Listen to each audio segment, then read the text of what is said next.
can't reach it. Oh, we're officially live. Hey, what's up, everybody? Yay! Now everybody can see us. Hopefully everybody can hear us well. Let me open the chat, make sure we can see all the people that tuned in nice and early to join us. What's up? Oh, I see Capricious Nature, Renegade in there. Cool, Steve's in there. All the guys from Syrinscape as expected. Let's see, I see Vampire in there. That's great. Everybody coming in nice and early. Lone Jedi, Dan Servo. Hell yeah. What's up, everybody? So yeah, this is the official Syrinscape weekly Cyberpunk Red gameplay. Hey, what's up, PWB, Graphite Dragon? I see everybody hopping in. That's awesome. So yeah, we're going to do this every Thursday. Today is going to be our official session 0, so it's going to be a little different. We're not going to get into the gameplay or have that sort of session. We wanted to kind of show off how to have a proper session 0.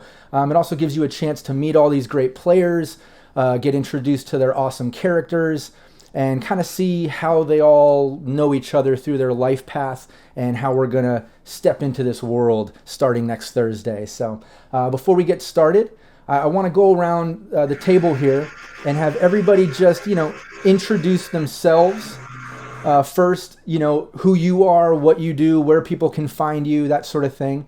And then just introduce your character. Let's not dive into details about, how the character looks and life path. Just, introduce the character's name and what role they are. But let's do that first. Let's start with Ellen. You want to start it off? Yeah, sure. Hello, everyone. My name is Ellen Graham, and I am a proud member and creative for Baby Beard Media, where we do a role-playing podcast where every season is a different game. We were very, very lucky to be able to play the beta for Cyberpunk Red. And we're just wheeling and dealing all over the place. And my background is I work in theatre and I have my own theatre company. So I should be better at accents, but I'm not. I think you do awesome. All the gameplay I've seen you do, I love your role playing. I'm so happy to have you with us, man. I'm really excited. Oh, thank you. It's such an honor to be on. Hell yeah. Rocket Fox, you want to take it from there? Yeah. Hello, everybody. I am Rockette Fox. You can pretty much find me anywhere you look up Rockette Fox things online. If you say my name 3 times, I may mysteriously appear behind you. So be careful of that. But yeah, I'm over on my own channel doing a lot of stuff, and we actually just finished the first season of, we did a run of Cyberpunk Red, which we were calling it Cyberpunk Sonata, which was, I would liken it to a gang soap opera and a Saturday morning cartoon that just face smushed into each other, and that was a lot of fun. So I really dug that a whole bunch. But yeah, I do some podcasting stuff here and there, and I just show up in weird places. Super excited to do this, though. So that's me. Yeah. And your character?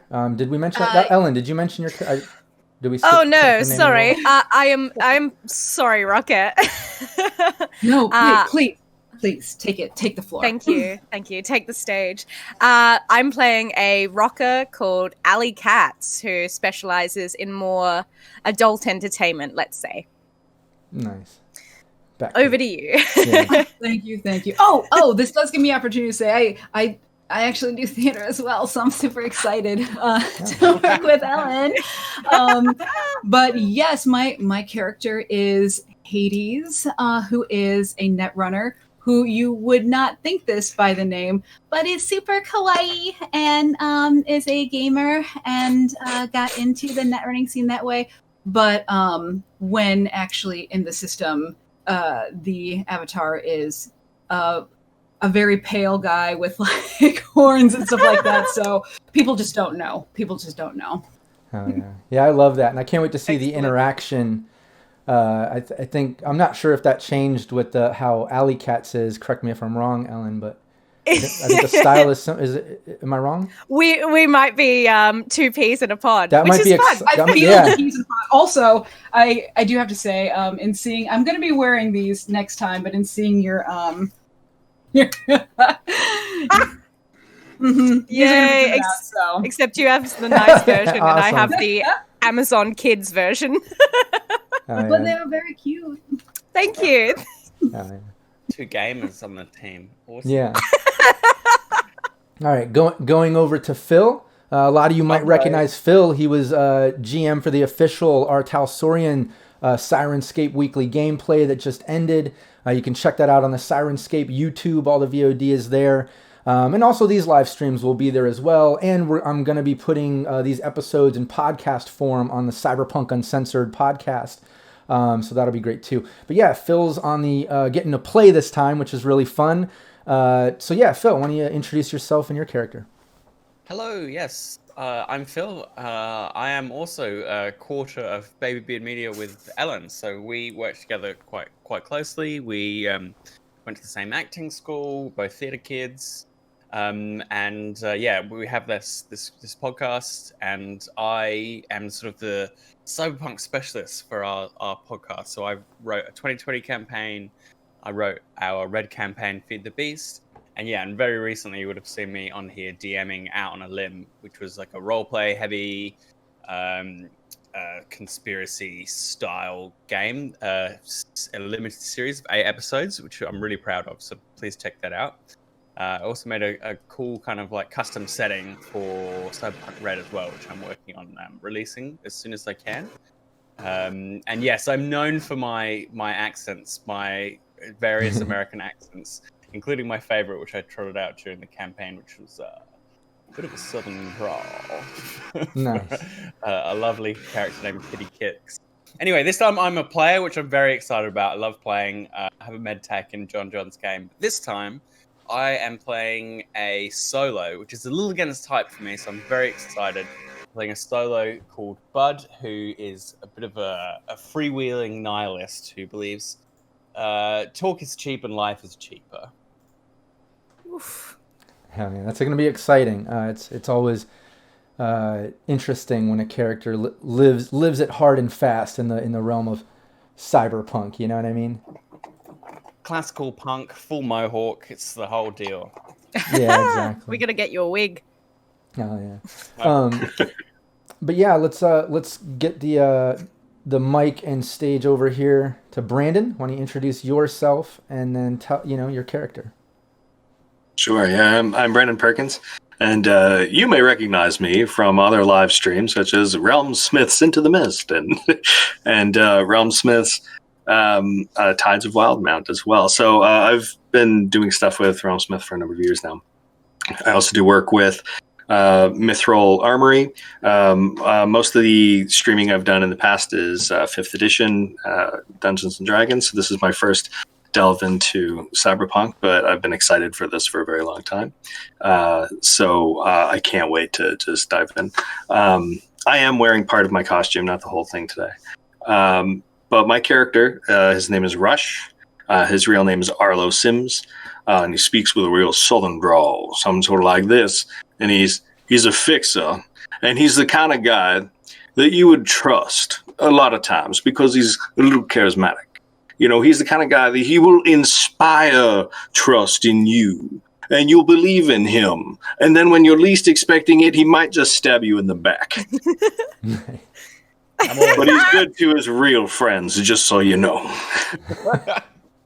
Good. I love that. That gives me so much life. Yeah, I'm already excited about all these characters. I love the energy behind it, and I can't wait. Like we said, official session 1 next week to see all these characters fully come to life. For anybody watching, this is more on the player side. Our session 0. I think we're going to get more into the characters and role play and stuff like that starting next week. But that being said, at least now we've done a proper introduction of all the players. Myself, I'm Rob Mulligan. I'm the founder of Cyberpunk Uncensored, which is basically a home base for everything and anything Cyberpunk. We do live gameplay. I do crash course tutorials, interviews. We feature live artists and all kinds of stuff. Just too much to mention. If you go to cyberpunkuncensored.com, you'll see links to everything we have going on and check it all out. We have a bunch of free assets there as well. So if you're into playing or GMing, you can go there, and we have all kinds of auto-filling character sheets, cyberdeck sheets, and scream sheets, and just so much free content and assets from the community that joins us and puts it out. It's great. So go check that out. And I saw Realm Smith in the chat. I see my beautiful wife, Val Mulligan, in the chat. What's up, everybody? That's great. I'm glad everybody's tuning in. And just to let everybody know, when we play, I'm very involved with chat, so we're gonna, focus on the game obviously as we go. But if you have ideas to contribute or commentary, feel free, put it in. Myself and players, we check it often, and maybe we'll get you involved a bit in the game, maybe using your ideas and stuff. It's always a lot of fun to do that and have the interaction. But yeah, that being said, let's get into our official session 0. Before we get into, the characters, life path stuff, how everybody knows each other, let's first talk about gameplay. Let's talk about, how I play as a GM, and then, how you guys feel about it, where your lines and veils and such are. For me, if you haven't seen anything I do with Cyberpunk Uncensored, it's usually intense. I try to balance role play with combat, with, solving mysteries and things. I love to put layers on plots and offer options for side arcs and things, obviously. But, that being said, I do, when it gets into combat and it gets into sticky situations, I do get a little bit graphic. I'm okay with that when it comes to violence. I don't go overboard. If there's a kill or a crit injury, I might pass the mic to you as the player so you can describe it as comfortable as you want to. I might say, hey, why don't you describe how you just took that enemy's life, or something along those lines, and then you can get as graphic as you want. The things that I don't get into is, I'm not going to get graphic if things involve like seduction or, shit like that. I'm not trying to turn this into a rated X stream, I'm not going to overuse of cuss words, excessive swearing. I'm going to try to avoid that. Maybe try to use the word frack and certain cyberpunk slang. I'm cool with that. Syrinscape would like to keep this somewhat PG. We can have it raw and real, but it doesn't need to be every other word. The other thing is the obvious things, like I don't want to get into racism, homophobia, violence, describing violence against like animals, children, all that sort of touchy subject stuff. I also don't like real world politics and shit like that drawn into the gameplay. If it mirrors that in game, that's fine. And in Cyberpunk, obviously things are corrupt and crazy and twisted, and that can be there, but we're not going to use like real world references, obviously. That being said, I think that covers kind of all of my bases of what I'm comfortable with. I'd like to go around the table here. I'll allow each person to kind of tell me where your boundaries are, how you feel about what I just said. Also, keeping in mind, I know sometimes people's limitations and things, they don't want to discuss that publicly. So after we stream this, any of you as players want to send me a private message with, hey, by the way, can we avoid these subjects or this or that? Feel free to do that, and I'll account for that, and we'll get into that, because I know sometimes you don't want to we don't want to talk about certain things publicly. But that being said, let's go around the table. Ellen, how do you feel about all that? And fill me in on your thoughts.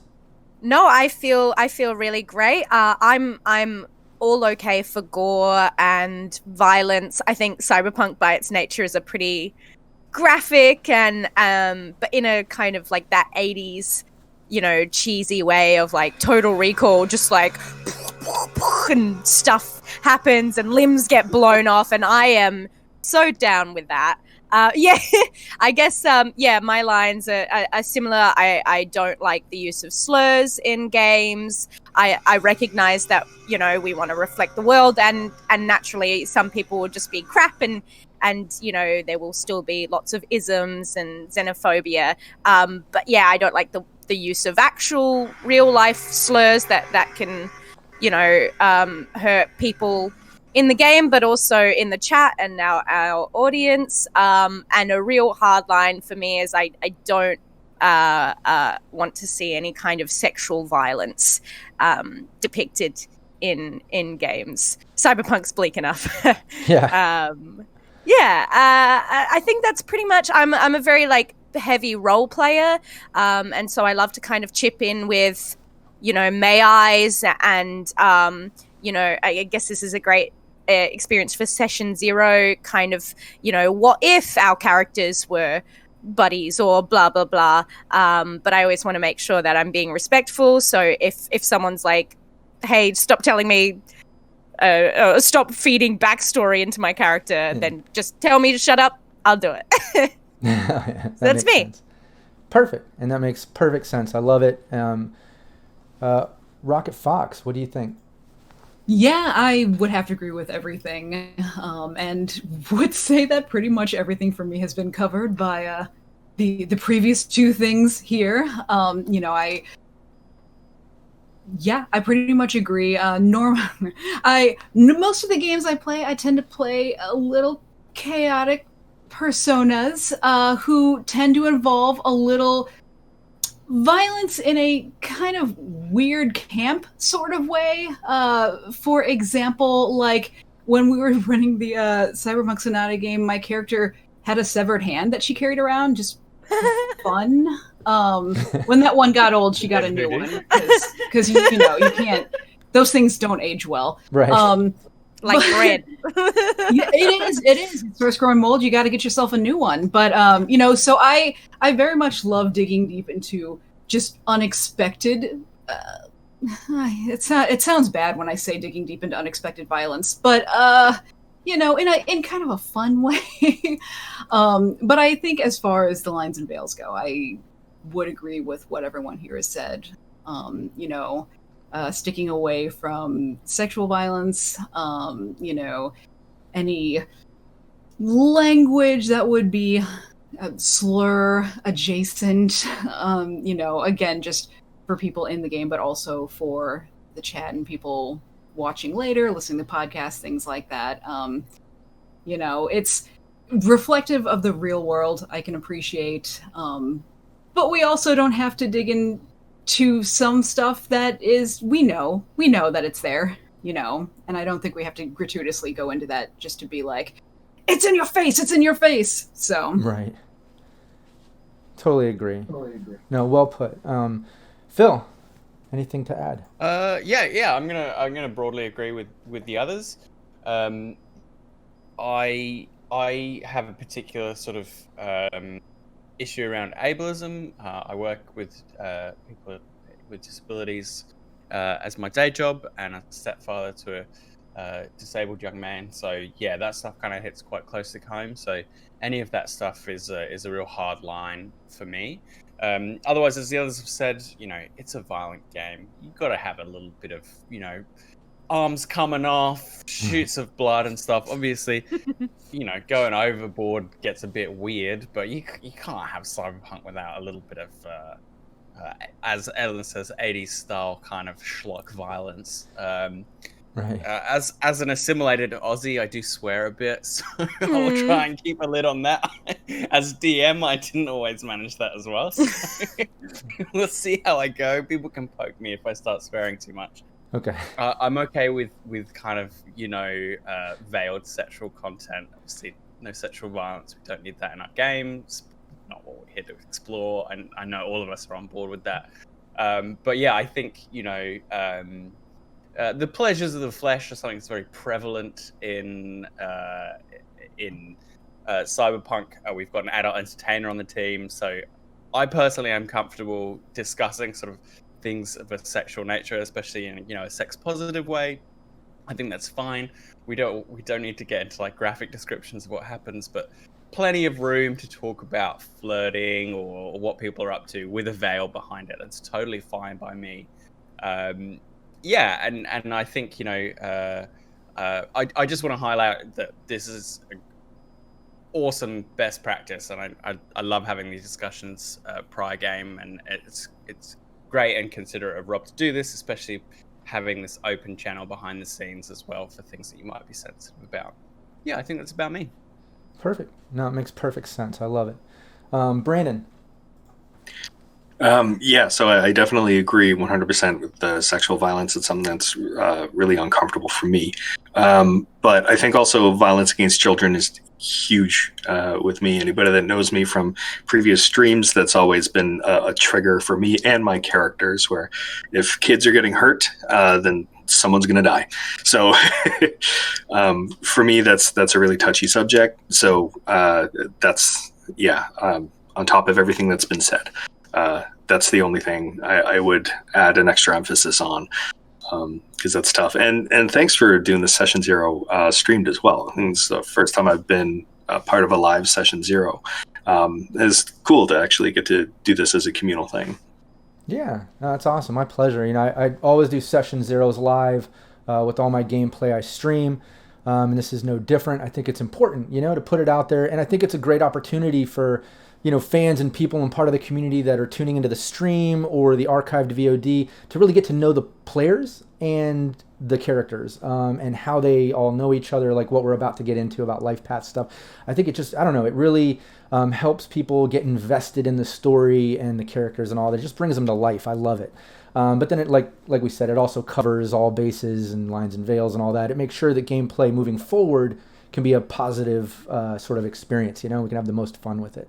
And just back on like the whole, children and animal things. Like, yeah, obviously, I do want to add one thing. Like, not going to get into graphic stuff about that. Don't even have any of that planned. But if it does come up, by all means, it'll be brushed over lightly, and there will definitely be an opportunity to mess up the people, if they're doing anything to children or animals or whatever. I'm a fan of people getting what they deserve. I'm not a fan of describing that when it comes to that. Now, adults and adult humans, no problem describing that violence. I feel like most adult humans might deserve it a little bit. But when it comes to children and cute little animals and stuff, I don't like that. So I'm glad we all agree.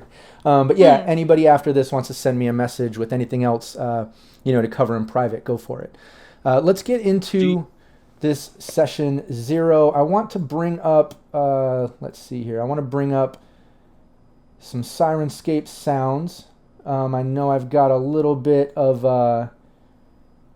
let's see. I want to make sure it's not too loud here. I know sometimes I get the sirens going a little bit loud. It's Syrinscape, so... Oop, we're getting some of the music there. Let's stop the music. Let's get,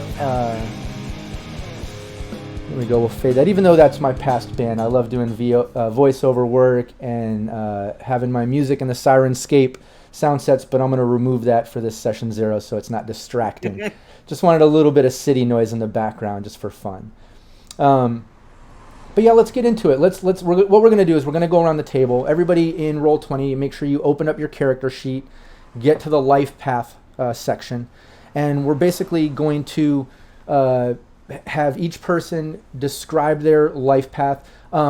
Before you get into life path, let's do this first. Describe your character a little more in detail. Describe what we're looking at. If there's any visual, cyberware or weapons. If there's things that are hidden that maybe you wouldn't see just right out the bat, you don't have to describe stuff like that. Just face value sort of things, and maybe a little bit about the personality.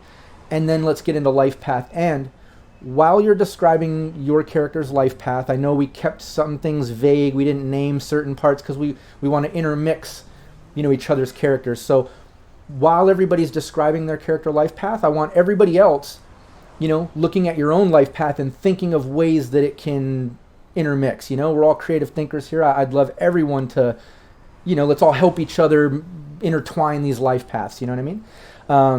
So yeah, let's go for it. Let's start with you, Ellen.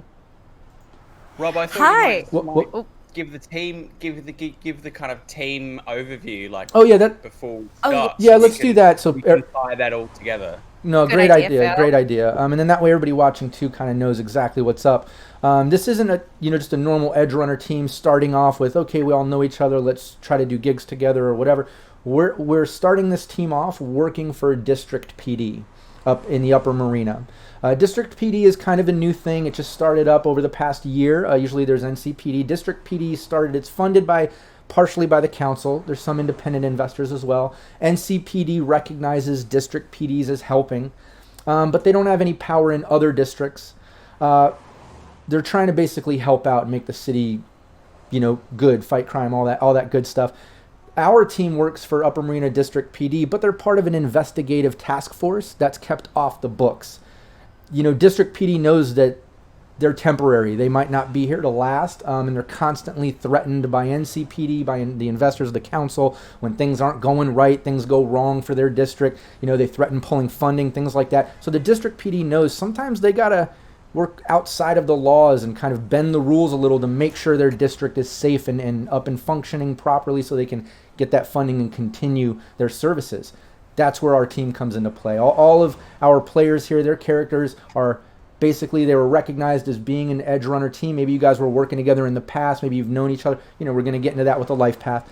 But District PD, found you all, or you've all found each other there. We're going to get into that, like I said. and you work as that sort of off the books investigative task force. So that's what it is. So, and now chat knows too. So as we're going through Life Path, if anybody in chat has ideas or things to contribute, go for it. We're paying attention. We'd love all contributions. So, all right, Ellen, back to you. Oh yes, sorry, I just had a little pop in from a housemate. So everyone in the chat, hey, who's casting fellow actors? I've got a house full of them. Go for it. Yes, so Ali Katz is, she's a young adult entertainer who kind of, earns her eddies by doing creative brain dances and kind of streaming in a kind of Twitch way to her kind of beloved fans and, audience who love that intense little parasocial relationship that they kind of are able to cultivate through her. In terms of personality, yeah, she is very I've kind of based her on in equal parts Betty Page, but also mainly Belle Delphine. So it's a real merging of the two. So I feel like we're going to get along very well, Rockette. Yeah, she kind of plays up that very almost demure, but with always the sense that she's the one in control. If this is a job that relies on her meat and her kind of physicality and her presence, then by God, she's going to use it, and she's going to be the one in control, and she's going to be the one getting the eddies for it. She, in appearance, she's kind of smaller than you'd think. She's kind of 5'4", 5'5", and she is petite, but she also has a crazy high body, which I've kind of justified through the work of, she works in a physical industry. She has to make sure that, she kind of exercises. There's a lot of focus on appearance. She's a very talented dancer, obviously, because that's in her skill set, which she can utilize for these really beautiful, sensual dances. She's also a bit of a contortionist, which, again, is all kind of things that she can add to her shtick. She has kind of records her own brain dances, and she does have a little kind of very special friend that might come out for her more high-paying audience members, which is a cyber snake, which is which kind of pokes out, and yes, it is a bit anime, anime beginning with a H. Did I do okay? Tentacle thing. She kind of plays with the whole, I'm so cute. Actually, no, wait, I'm a monster. Yeah, you got it. And she's got usually long hair, that because it's tech hair, it changes color. She's, she loves to do right by her audience, so it's always a gimmick. What color's my skin gonna be next week? What color's my hair? Vote in chat and chuck a few eddies my way, and maybe I'll do your preference, kind of thing. So that's kind of her in a little nutshell. Awesome. Yeah. Sorry, sometimes when I talk too long without anyone interrupting me, I'm like, someone save me from That's myself. perfect. No, that was great.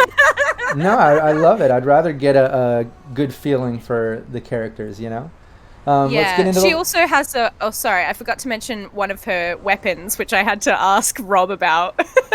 So it's just like me on Facebook, like, what kind of melee weapon would a whip be? I'm asking for a friend. So she, because it's kind of the entertainment, it's pushing physical boundaries. She has a whip that's like, it's a cat o' nine tails, but it's a kitty nine tails. And it's like a fiber optic whip, and each end has like a tiny little cat head. because you got to keep brand integrity. Sorry, and that's me, and I'll handball it over. Awesome. I love that. Phil, tell us about Bud. Okay, so Bud is a solo, which means he's good at killing people. He's good at killing people because he's not really attached to the world in any meaningful way. So he, in appearance at least, he's like really classical punk. He's got a big mohawk. He wears, jackets with spikes. He's got piercings. So I really wanted to model him on the real kind of like hardcore 80s punk aesthetic. With plaid and boots and crazy hair. He has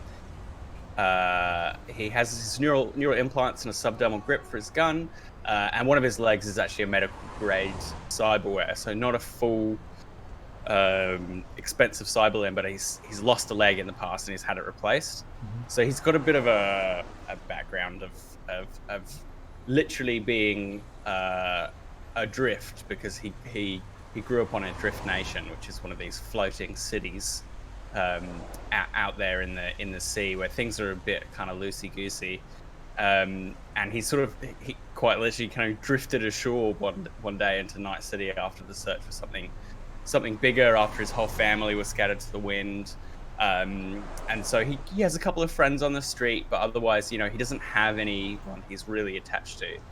So because of that, he is kind of out there trying to feel alive by thrill seeking, by throwing himself into dangerous situations, and generally just being kind of nihilistic. Life is short and dangerous, so why not just throw yourself into it? So he's not a nihilist in the kind of edgy, kind of broody way. He's very open and jovial and fun about everything being totally meaningless. So yeah, that's Bud. Nice, awesome. Rocket Fox, and would you rather? Is it Rocket or Fox? What do you prefer? Go by Rockette, like Rockette? like the Rockets. Okay, yeah. That's my dancing people. Perfect. Okay, Rockette, tell us about your character. Yeah, so Hades.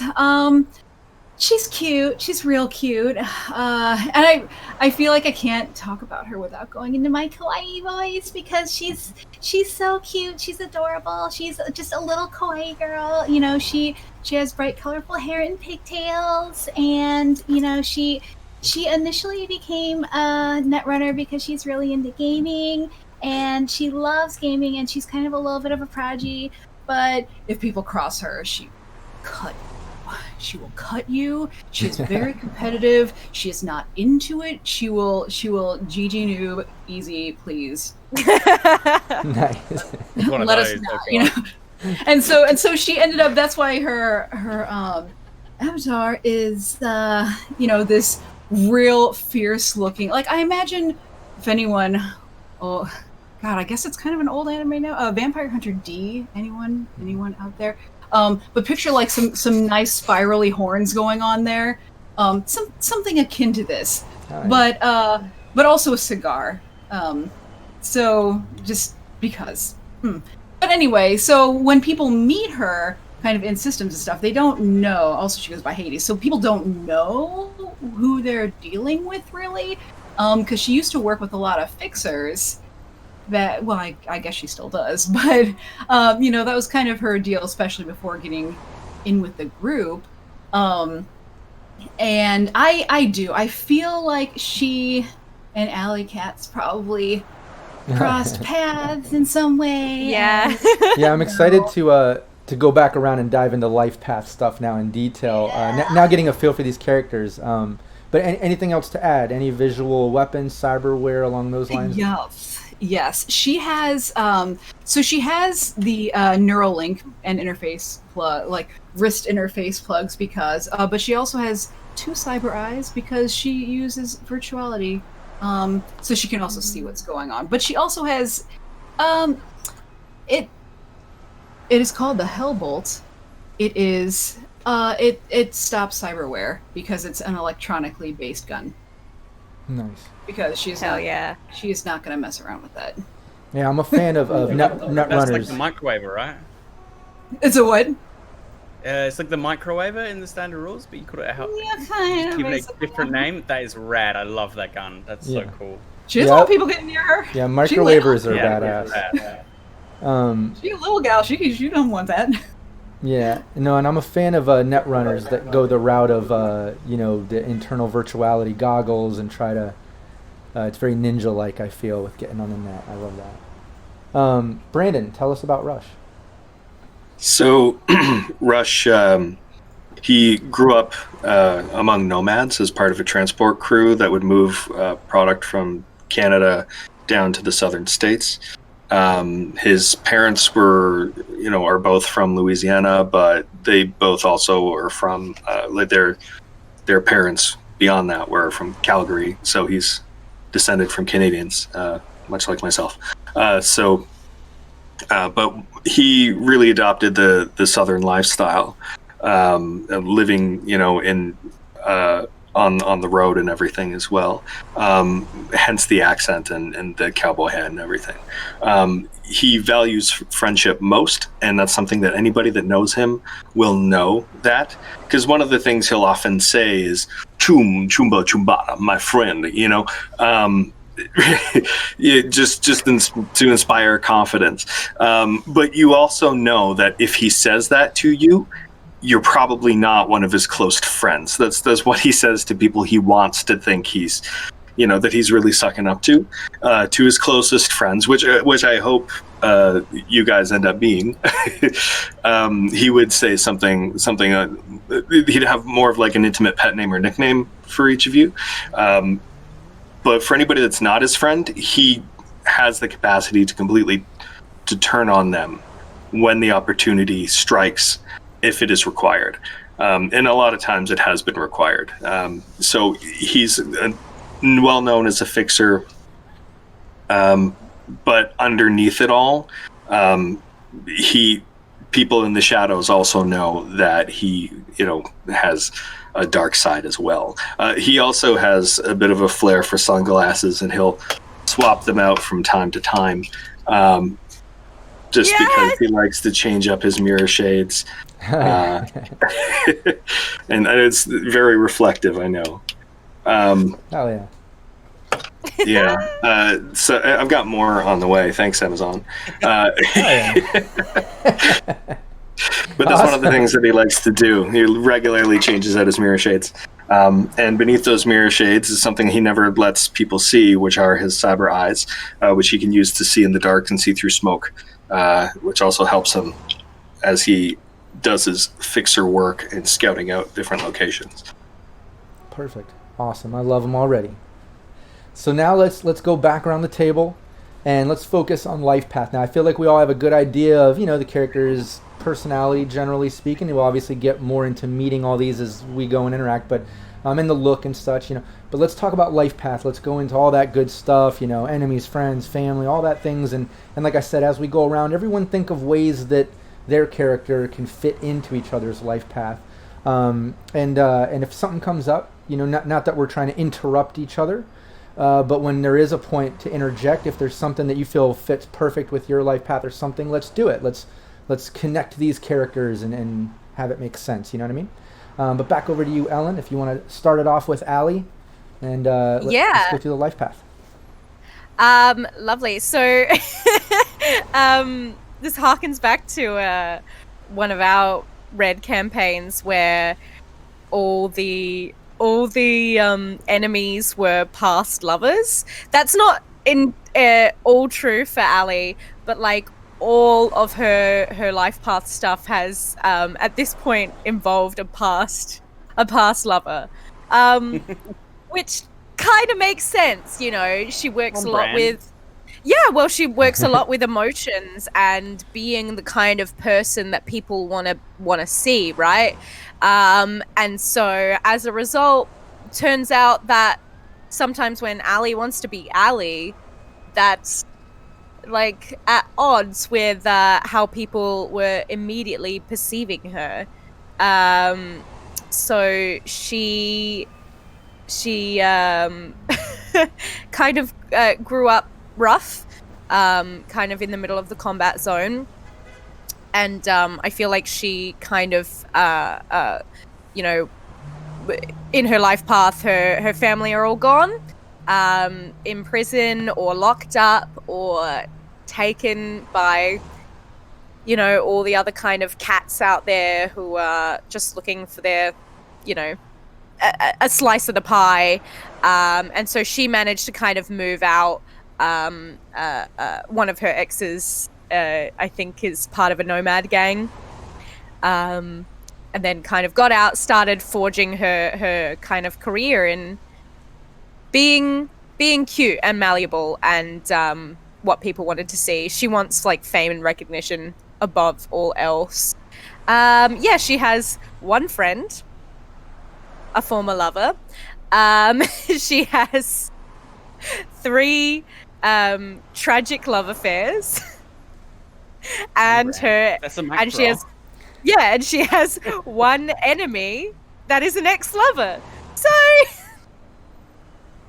I feel like she gets caught up in the parasocial relationship. She gives, you know, and after a while, you know, it can be a hard line of, am I pretending, or wouldn't it be nice to actually, I was pretending to be this person for someone. Wouldn't it actually be very nice to just keep that going for a little bit? I bet their life is a lot easier than mine. Yeah, for my tragic love affairs, the first one is a personal goal or vendetta came between us. I'm not so sure about what that one is. I believe it's probably Alley Cat's a desire for more and her career path, which is not always what people, you know, some people don't respect that in their partners. That they was it one of those things of like, okay, now that we're serious, you have to get out of the game, and you're like, a little bit, yeah, a little bit. And she's like, why the hell would I? The old people like take you away from all this. She had another lover who mysteriously vanished. Whether they actually vanished or whether they just packed up their bags one night, and Ali kind of refuses to think about that, acknowledge that. To them, they're just done, finito. And one of her ex-lovers was killed in a firefight. Okay. Which is... She can... Yeah. Yeah, she can certainly pick him. It definitely fits in with the character role and the way that you're playing her and what she does. You know, it fits in. It would make sense that she has a lot of, you know, interactions on that level with people. Yeah. You know, they're all tragic. It's not like we can fit in somebody from the team as being an ex-lover that then became friends with those stories.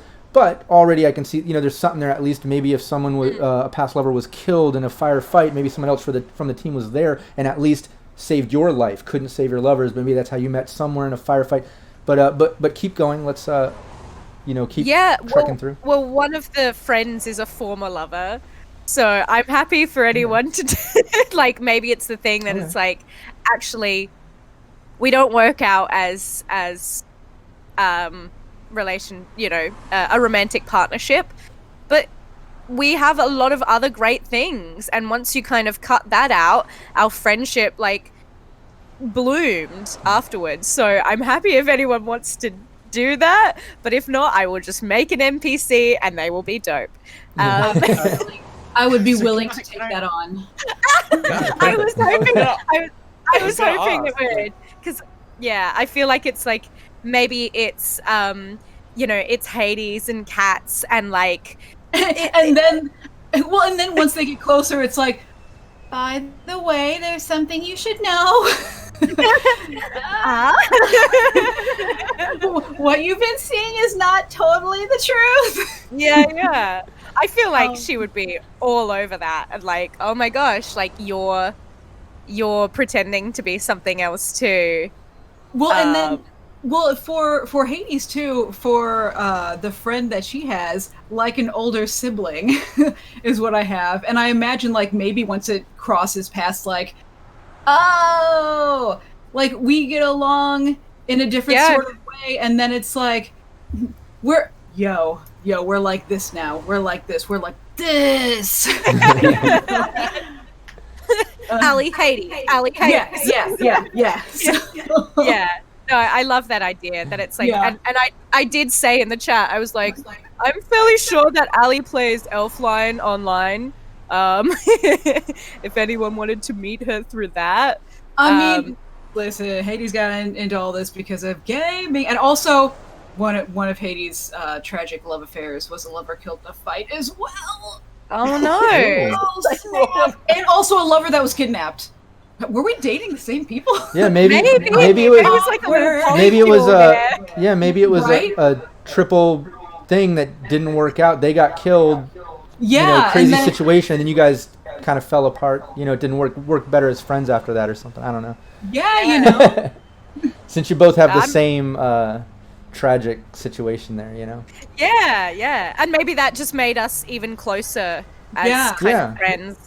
And that there was always like that kind of strong it's the thing, right, where you sometimes mistake a chemistry with, if you are primed to expect that everyone wants a relationship out of you, you just kind of go, oh well obviously that this must be a romantic partnership, but maybe it was like a learning thing of like, no, that initial chemistry was actually just, we really love each other, and it doesn't need to be, like in a deeper love. It's more like a family feeling. Yeah. Misinterpreted because of your experiences and stuff from the past. It totally makes sense. Absolutely. And your worldview. Also, I love that. And just with my ex-lover, with the Rockerboy, because you kind of figure out with your, it's a bit of a homebrew because Ali's a person of she's an entertainer, so I kind of used Rockerboy as opposed to media. So you kind of figure out whether you're a solo act, whether you're not.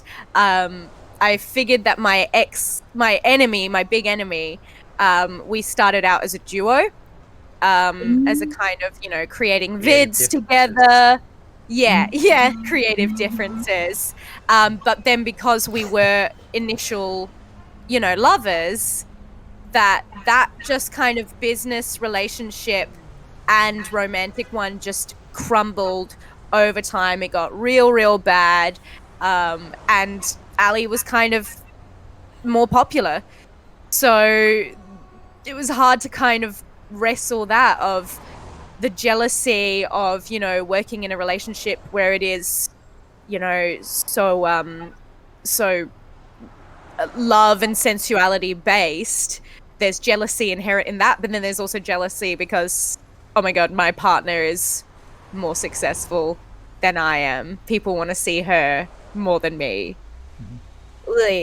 So I think that they went like straight and narrow, and they like became like a media, and now they've kind of like flipped. So like where they once were really like progressive and stuff, now they're like courting all those anti-sex work people, the kind of more trying to get on Net 54 and yeah, and they're like going the mainstream. Corruption of the youth, right?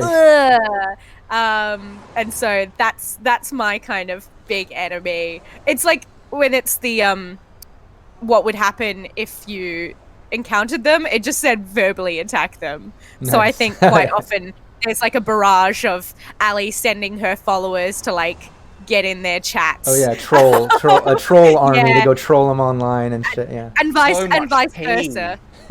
Sorry. So much tea being spilled. Oh my god.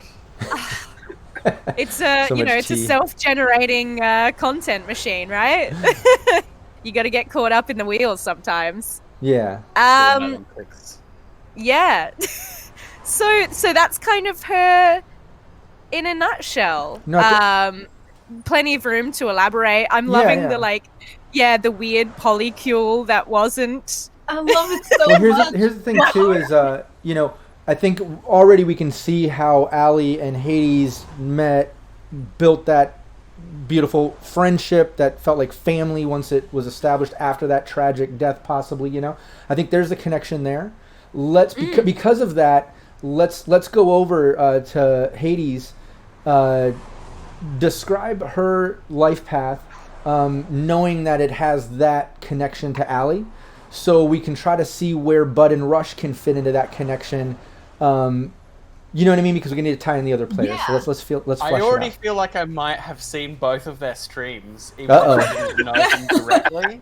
He could be a fan. Back in my cargo container. See, and just following the goss. Maybe he's not like a fan, he's thirsty or anything, but he follows. Well, the Hades probably then maybe like most guys, he's a fan but would never admit it publicly, yeah, that's right. I do not watch My Little Ponies. I don't know what you're talking about. Yeah. For me. Never heard of him. I just I love reckon the Hades has costume. got good gameplay. It's there for the Yeah, actual well, solid Yeah. gameplay stream. Yeah. Well, so Hades comes actually from her parents were in the corporate world, and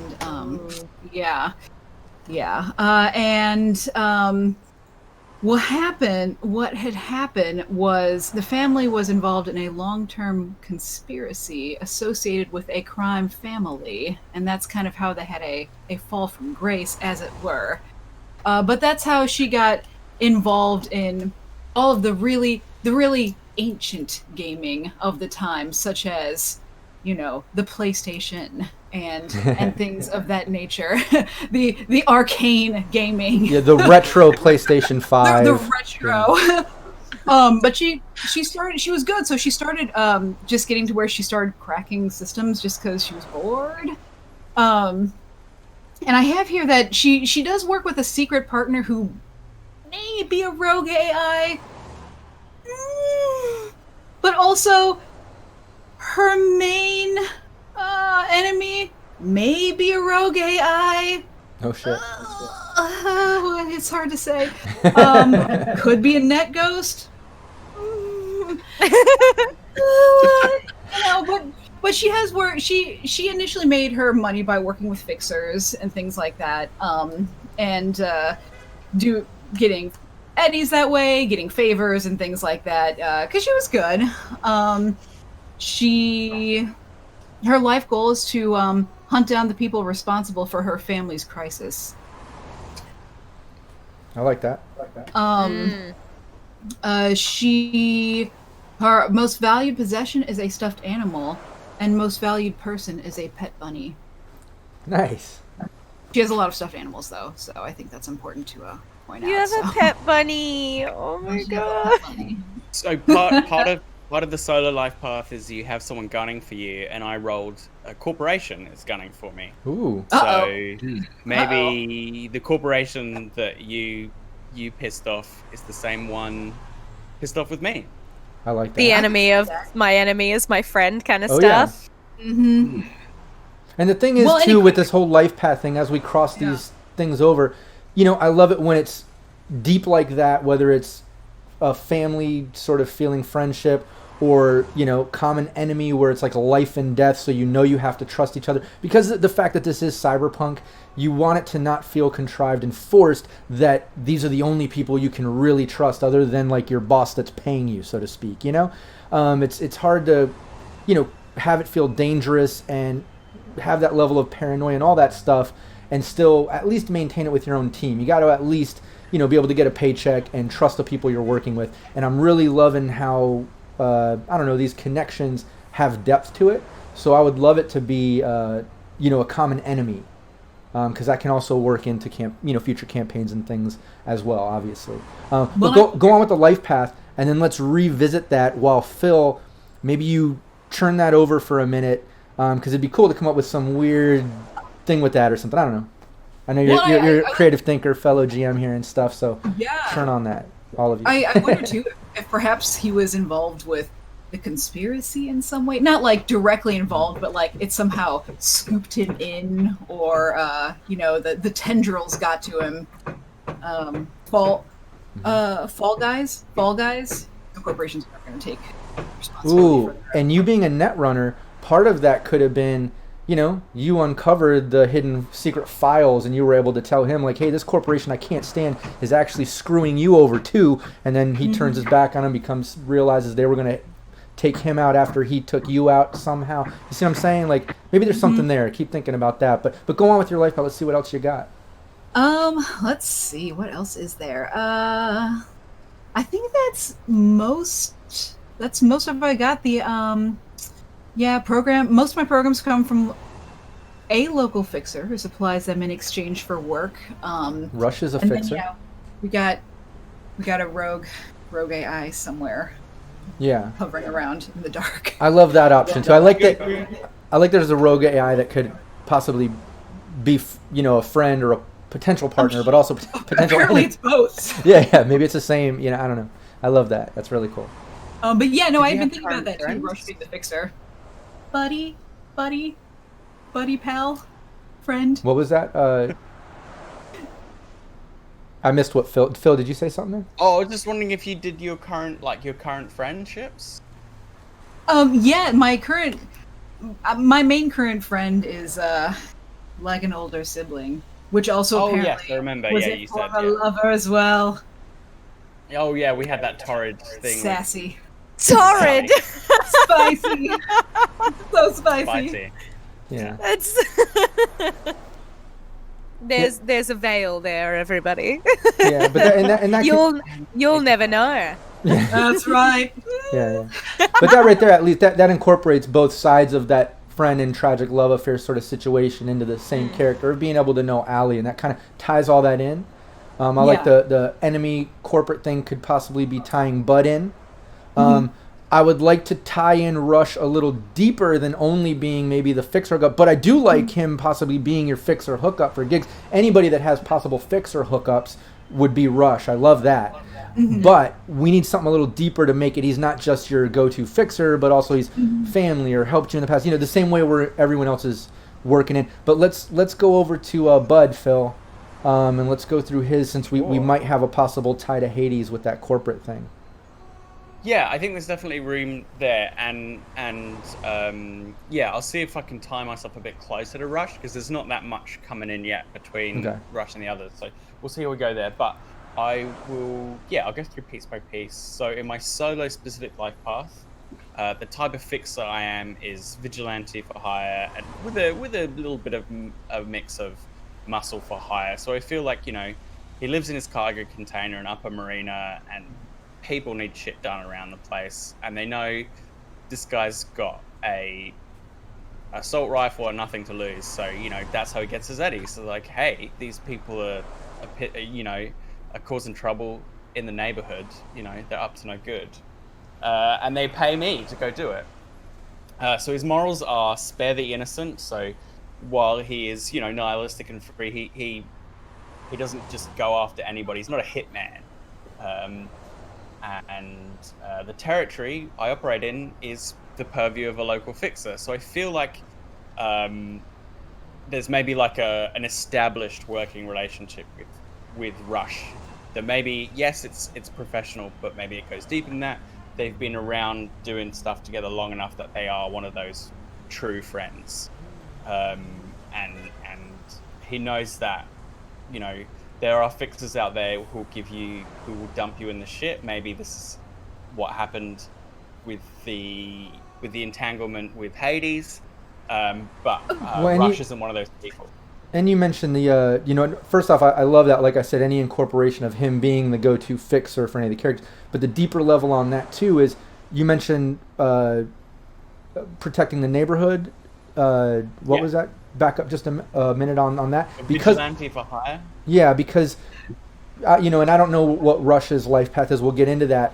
But part of a fixer, obviously, having their home base, I was hoping that he would know the Upper Marina, but it's perfectly fine that everybody's from other parts of Night City. But if somehow that could mesh into where maybe the district or at least the neighborhood that you're kind of helping protect, he's the go-to fixer of not just you guys individual, but of that neighborhood. He kind of works out of there, and maybe he's the one that speaks for the neighborhood to you as security to help handle things, and you've built up that, multiple layers of working relationships because of that, and him being a fixer that can get gigs. That's just face value thoughts. I'd love to take it even deeper. but that's just at face value of what you said. But Rockette had something to add. Yeah, as well. Rockette, did you? I did. Calling me. So because Bud is a vigilante and also has a corporation that is, well, not so pleased with him, I'm wondering if perhaps Hades, being the excellent Netrunner that she is, might have found out some information about Bud and would have been like, hey, this seems like some... And not having to have that conversation, like finding Bud and having to have the conversation like, hey, you could take out the people that killed my family. You do that, right? Like, this is something that you do. And Bud would be like, I don't do that. And she'd be like, no, but you would for me, right? You will do that, and she keeps coming back. And like, there starts to develop a relationship because she just doesn't get that, like, that's not what he does. But she's like so bent on like trying to get vengeance for this whole thing that she's like, well, I don't know anybody else. You're the only one. You do this thing. You just do it. Maybe there's like an old joke of like, yeah, when you find me a million eddies, I'll go against this corporation solo for you. Have you got a million eddies yet? I like that. No, keep asking. Okay, next, maybe later. But kind of like an annoying kid who just like keeps coming around like, hey, so you're gonna do this for me? You're gonna kill these people who made my family suffer? Yeah, I'm gonna do that. I just got a few other things to handle first.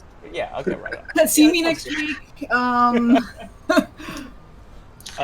maybe like the idea that maybe I think it was something Rob suggested, like, was maybe you found out like a corporation was going to use me as a fall guy, and spread that to me and was like, hey, you're expendable at the end of this gig, and that saved my life and pissed off the corporation in one move because I was like, haha, sliding out of the way. That's a possibility as well. I like that a lot because it feels very cyberpunk. It feels very like, they're about to backstab you. I don't know, I like it a lot. Yeah, I mean, maybe, if I'm a viewer and you're like, hey, actually, by the way... Well, the nice thing about that, too, is that at that point in time, Hades wouldn't have revealed the true face of Hades. It probably still would have been the face. It would have just been like, hey, just so you know, your expenses are coming after you after this. Brandon? Sorry, to work with that, it's possible that you could have gone through Rush to contact him, because Rush, as a side deal, gets contracts for solos. So you would know that he would be able to find solos. So that would be a good way. Maybe I provided contracts for you, Phil. So that's a possibility for a connection there. Yeah, I like that. At least I like that initial sort of light introduction of getting to know, but then tying in that deeper, maybe that's the initial, met him through Rush, we all work, trying to hire him, obviously, okay, 1 million eddies, I'll do it, that sort of light, fun meeting, but then going deeper when Hades finds out that there was going to be a hit on Bud or something, maybe, because I still like to work in that deeper level, because obviously if you save his life, then there's 100% trust there, and Well, there's potential, I think, for I know that you've kind of got the like an older sibling thing going with Allie, right?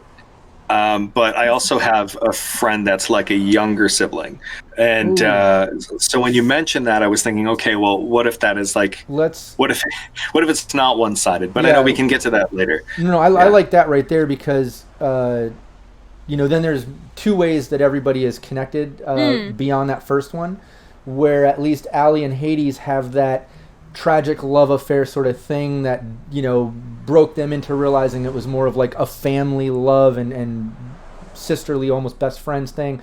But within that, maybe Rush could be the older brother vibe to his younger sister vibe, which is either Hades or Allie, which ties you in, at least on a deeper level, with one of them that gets you trusted to the other.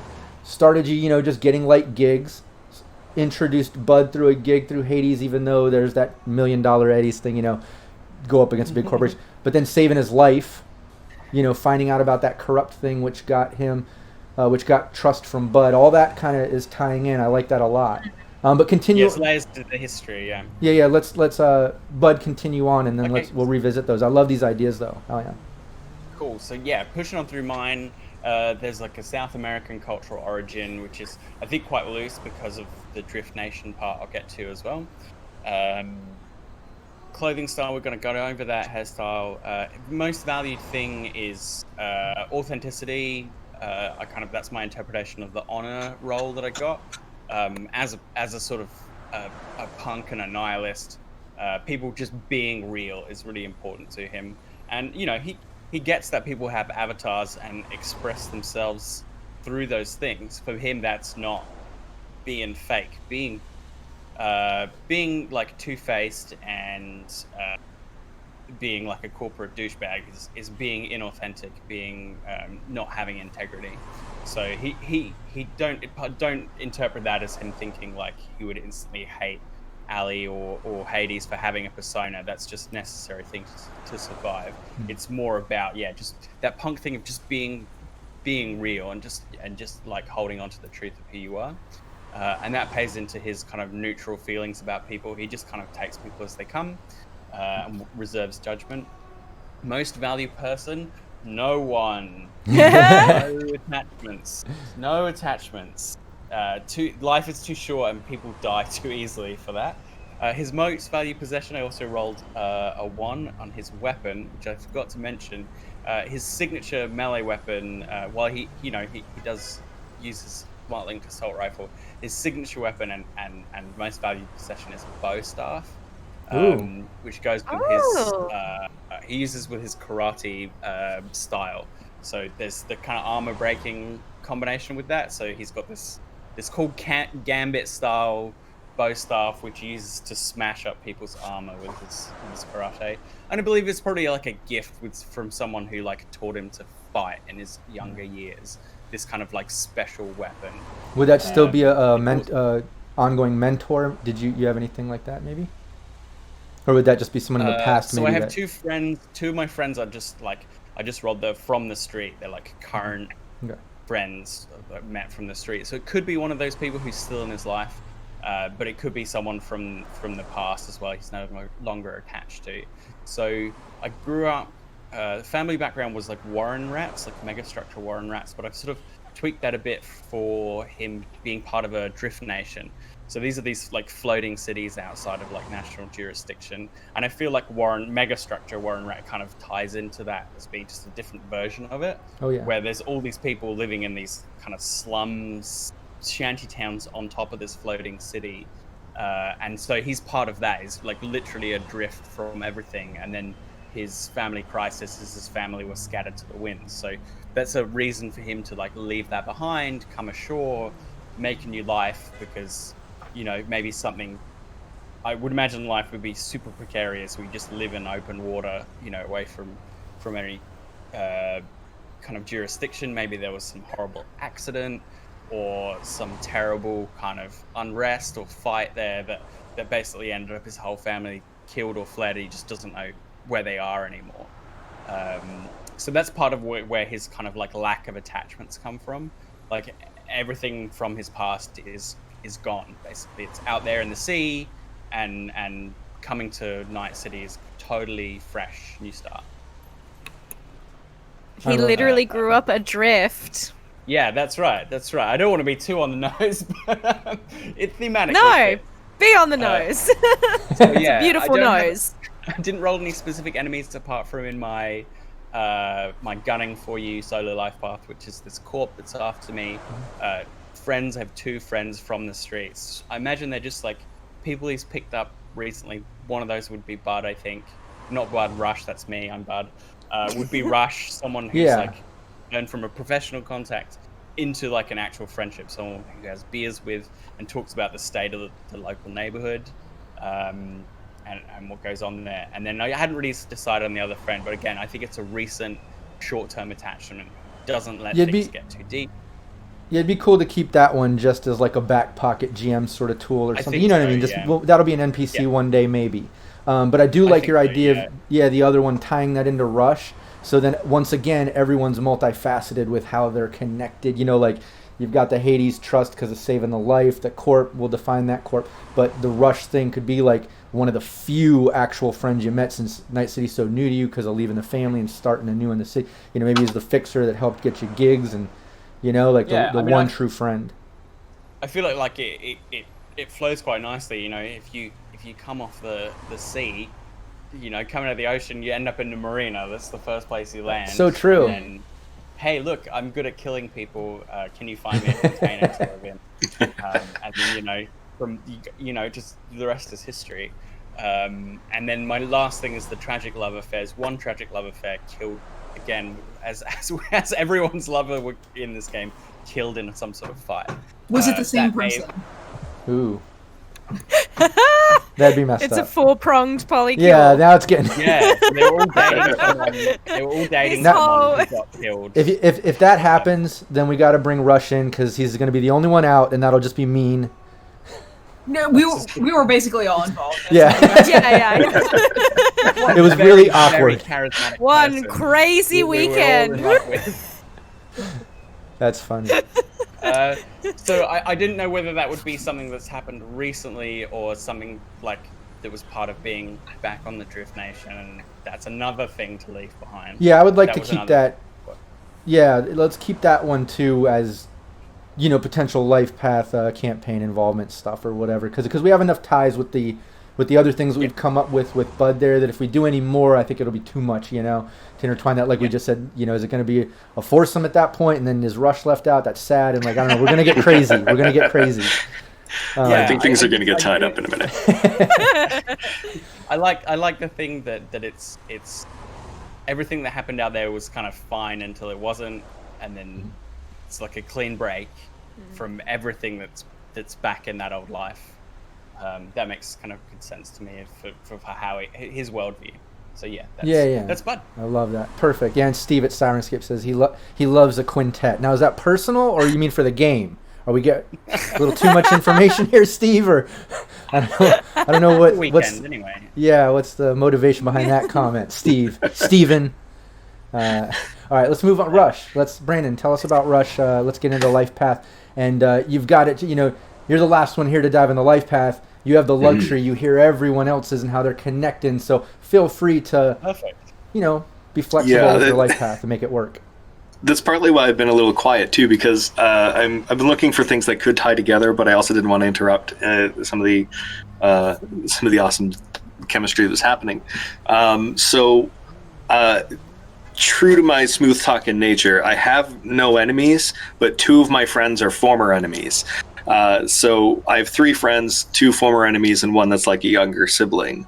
So since there's 3 people in the party, I thought, you know, they might fit, but I don't know if you wanted to you know, have something apply to somebody that's not in the party. But having former enemies could be a lot of fun, because I don't know, like maybe I pissed off Alley Katz at some point.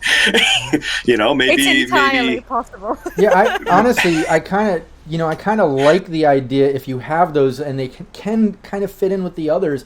Being a fixer, the fact that you're getting everyone's gigs, you kind of, that role is the networker, you know, so it would kind of make sense that maybe, you know, along the way you upset some people that then became friends, you know, because maybe it wasn't so detrimental to their life or their livelihood that it just ruined your guys' relationship. You were able to get past it somehow and even build from it. Maybe there's something to that you built from and can look back and laugh about. Maybe, I don't know.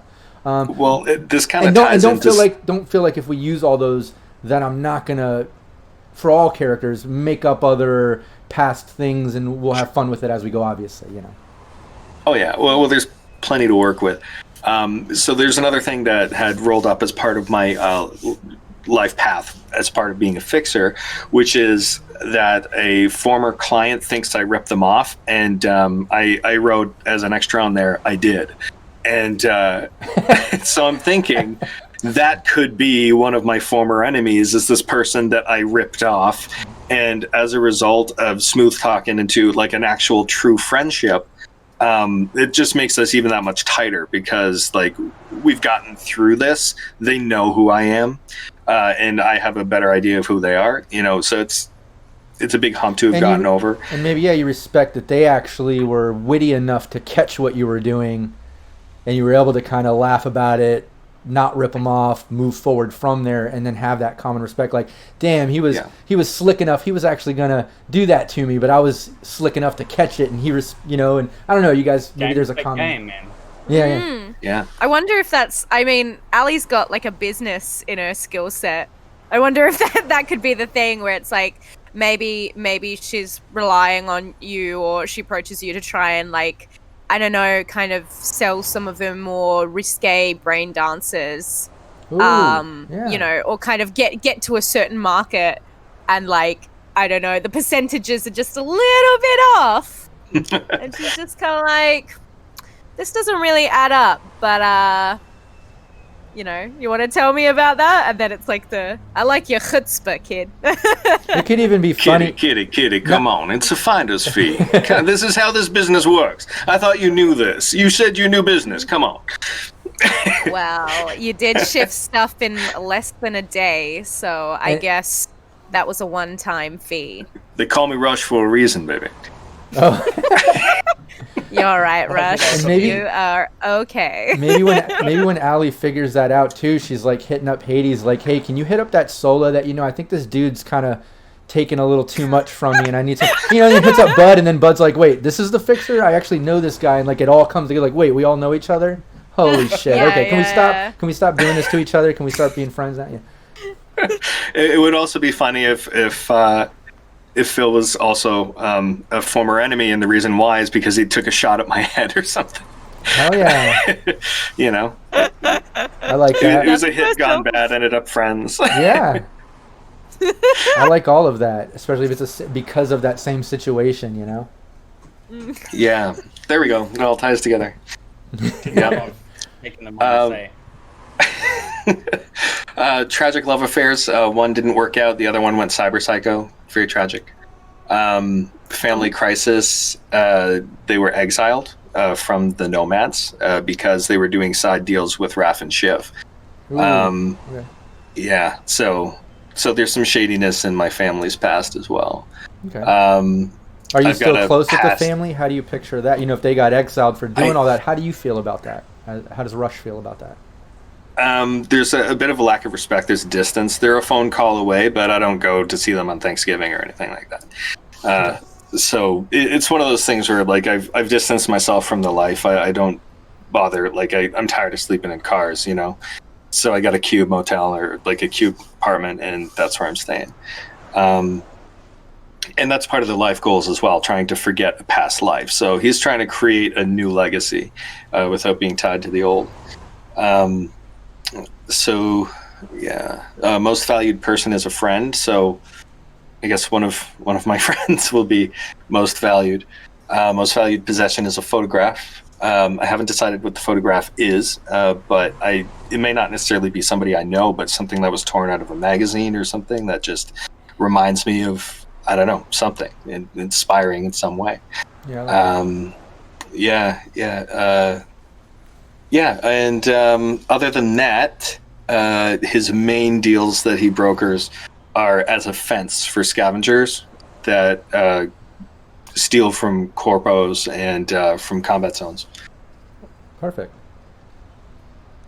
No, I think that's great. I think we have everyone tied in to where, like I said, there's a little, light, I don't know how to word it properly, but maybe like a light relationship, like, oh, I know him from doing gigs, or I know that. And then there's also like a deeper option, you know what I mean? To where everyone should be able to know each other enough to be friends, but then maybe not everyone with everyone, but everyone with at least somebody else in the group even deeper than that. You know what I mean? So everyone together collectively trusts each other enough, someone that trusts someone else enough to where you know that your team is a team and you can trust each other, you've been through enough. Does that make sense? Anything else that anybody wants to add to any of this life path stuff, any of these connection things we talked about? And also if any details come into mind about what corporation or what industry they might be in. Obviously, we can flesh those out as we get into future campaigns and things develop. But if you did have something in mind with any of these life path things or enemies or whatever, speak up and let me know. We can talk about that as well. Well, I had... Oh, sorry, you go, Phil. Thank you. Just a small detail, though, with Rush, if your main thing is doing fencing for scavengers, maybe one of the main things is sending Bud to be protection for those scavs in the hot zone or combat zones. It's like, oh, they're going out to raid a water treatment plan. Here's your eddies to go, do Overwatch with them, make sure they come back all right. That could be the day-to-day kind of stuff. It works with the solo contracts too, so. Oh yeah, that'll be great, and we can incorporate all that sort of stuff when we do our side hustles, because in between campaigns, mission jobs you have to do for district PD, things like that, there will be downtime here and there, because obviously you're going to need to heal. People are going to need to make a little side money hustling in between and things, and that'd be great if when side hustle roles and those come into play, you fill those details from the chart with Rush, or like you just did. I think that's a great idea, Phil. Yeah. That's awesome. I'm going to save up for some speedwear, so. I was just going to say, I was looking at my character sheet, and this is the thing of rolling for life path, right? Ali's most valuable possession is a stuffed toy too. So I don't know if that's more tragic bonding where it used to belong to our partner. Yeah. And well, the fact Hades has all the stuffed animals too, right? Yeah. That's what I was thinking, that maybe it's a reminder of this person that they lost. I like that. Maybe it could even be, well, no, maybe be too much if it's a bunny. Because then you have a fake one. You have a stuffed bunny. Hades has a real one. But no, that'd be too goofy. Maybe I don't know. People get stuffed toys because, or people get given stuffed toys because they have a pet. That's true. They're like, hey, you like bunnies, and one thing only, right? That is exactly. And then you end up with 20 rabbit toys, ceramics, and you don't know how your life spiraled out of control this way. But anyway, enough about me.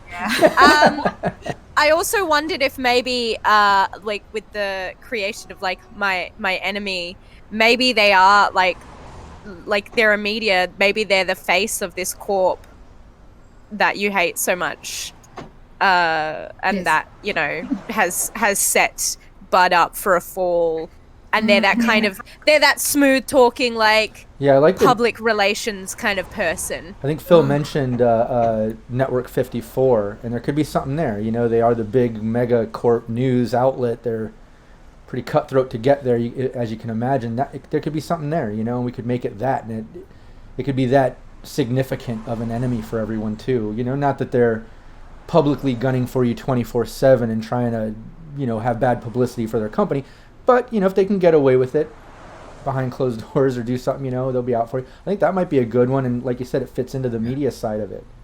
If that's something fun to have a media corp enemy, because you think, it's going to be Militech or one of the biotech companies. Right. I think media companies are just as ruthless. Oh God, yeah, and maybe so much more insidious. Way. Yeah. So I have a secret partner with corporate connections, and this could tie into that somehow as well. Ooh. Yeah. Ooh. I love how we all just went I can see the gears turning in Rob's head. Yeah, there could be something there, because maybe there's someone that's two-facing there, and maybe that's how you kind of found out more of that info to confirm that Hades found out from the system or something. There could be something there.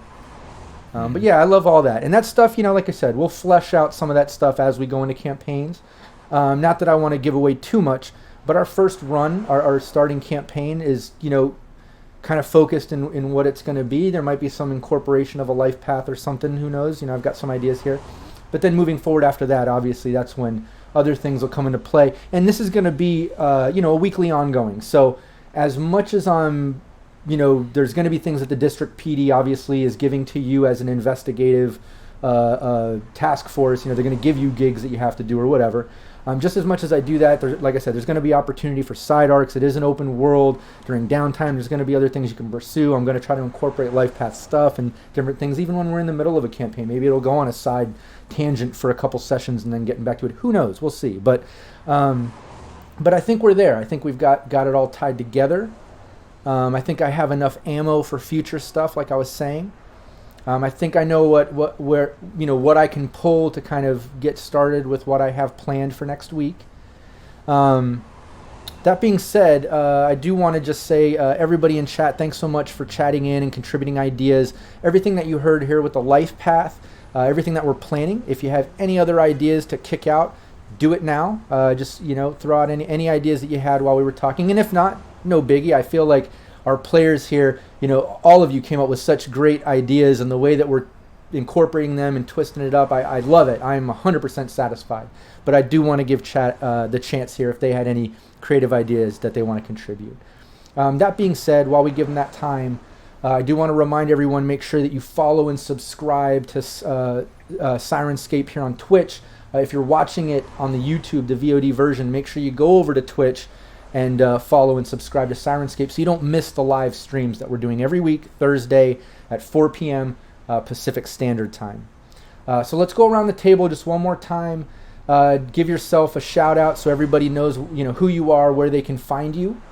Ellen, you want to start it off?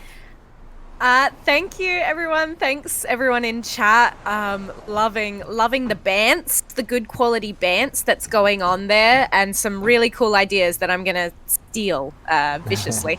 I'm Ellen Graham. You can find me on Twitter at EllenKGraham1. And if you have any ideas about Ali, just slide into my DMs. It's all good. It's all ready for you. I stretched. And you can also catch what I do and my lovely collaborations with Mr. Phil at Baby Beard Media, our RPG podcast, Roll to Cast, which is a different game each season, different characters, new stories. And also we have a YouTube channel where we do Let's Plays. And at the moment, I'm playing my favorite game of all time, Dragon Age Origins. It's such a scam. I get to do this for work. Yeah. So thanks, guys. Yeah, and I want to say here in chat, Capricious Nature, my buddy Zach, he leads up our Scream Sheet project at Cyberpunk Uncensored, and he put in there that Phil and Ellen, he has his voice acting girlfriend hooked on your podcast for Red. So happy to see more.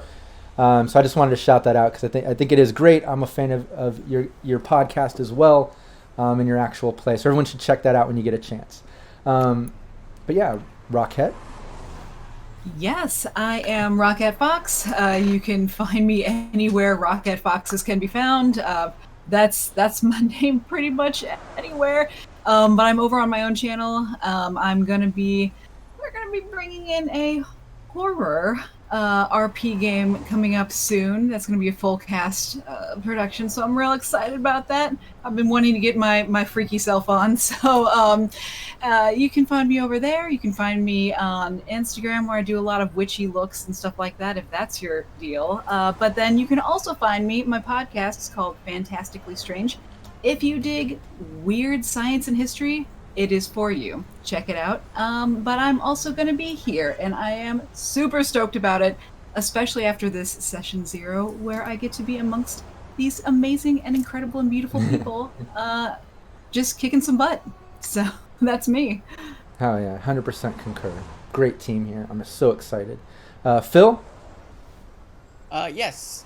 So I won't cover everything that Ellen said. You can find me on Twitter at Scruff, which is SKKRUF. So apart from the Baby Beard Media stuff, I'm on the YouTube channel currently playing Knights of the Old Republic, which I haven't played before and holds up extremely well. The game is tons of fun, even if we're frustrating people by not reading the stealth descriptions of them. But if you want to see more of my Cyberpunk Red stuff, go to John the Wise's channel, where Elle and I play with our other Baby Beard collaborators in a 4-part series set in Heaven, the Anarchist skyscraper in Little Asia. Or you can go to the Syrinscape YouTube channel, where these VODs will be up, and you can find the campaign Out on a Limb, which I did with some awesome people as well, helped by Artosaurian Games and supported by Syrinscape. If you want to get a bit of a flavor for the cyberpunk stuff that I do as well, please check that out. Yeah, everyone should Yeah, everyone definitely go over to Syrinscape's YouTube channel. You can see all the archived episodes of that, and it was a lot of fun, really cool. And man, you killed it. I know there was some hiccups there. Player couldn't make it on a session. Man, for you to GM, you killed it. It was awesome. It was such a great story, and it was entertaining. It was fun, and you doing the voices and all that. You're great. It was awesome. Everyone should go check that out. Brandon. Yeah, so I do a ton of stuff with Realmsmith, like I said before. We stream every Monday night at 7 p.m. I've also done a bunch of voice work on Syrinscape sound sets, not just the Realmsmith ones, but also some of the Curse of Strahd as well. And yeah, there's potential for more, I think, in the future. And I do a lot of writing, mostly modules, but I'm working on a novel right now. And you can find me at DM_Brando pretty much everywhere, but not TikTok. I haven't done that yet. I'm an old fogey, so I don't know. It's all new to me. But yeah, that's how you can find me. Oh yeah, awesome. Yeah, and I'm Rob Mulligan. You can find me on Twitter at Mulligan101, so Mulligan101. But the main thing that I push is Cyberpunk Uncensored. You can go to cyberpunkuncensored.com, and you'll find all the links to everything that we have going on. And I say we because we've built this community of GMs and creative asset creators, I guess. We just have a community of people contributing awesome things. If you go to the site, you'll see all the different free assets and cool stuff that you can use. And like I said, you'll see links to the gameplay, interviews. I have a complete crash course tutorial on Cyberpunk Red. So anybody interested in learning how to play Cyberpunk Red, go to the Cyberpunk Uncensored YouTube and you'll see the playlists, the one for the complete crash course tutorial. I cover all the mechanics of Cyberpunk Red. And then I have other series like the Deep Dive. Phil joined me for one of those. I have other GMs joining me, and we just deep dive the different roles and talk about the ways that these roles can just be dynamic and interesting and unique. So there's all kinds of stuff there. So go check it all out. Hey, we do. We do a monthly roundtable for Cyberpunk GMs. Yeah, that's right. We got the GM roundtable. Although this month and next month might be skipped because of all the filmmaking stuff that I'm doing. Because that was supposed to be this Saturday. It's the second Saturday of every month. But I've got so much filmmaking stuff coming up. I direct, produce, I do production design. So does my beautiful wife. And we've got some big film stuff coming up next month, and we're prepping all this month for it. So my plate is full. But yeah, check out all those archives on the Cyberpunk Uncensored YouTube, the GM Roundtable, such great tips and things there, and we will be bringing that back soon. That being said, don't forget, everybody, follow, subscribe to Syrinscape on Twitch and YouTube. Check out their website. They have awesome sound design assets and things you can use and tools to bring your role-playing game to life. It's really amazing. And we're happy to be here. I'm extremely proud to run this weekly game and to play with all of you players, to do it in front of all you awesome people from the community that are here in chat. So that being said, I think we're gonna call it. This was a great session 0. I'm satisfied with it. Thanks everybody for joining us, and we'll see you next Thursday. Take care.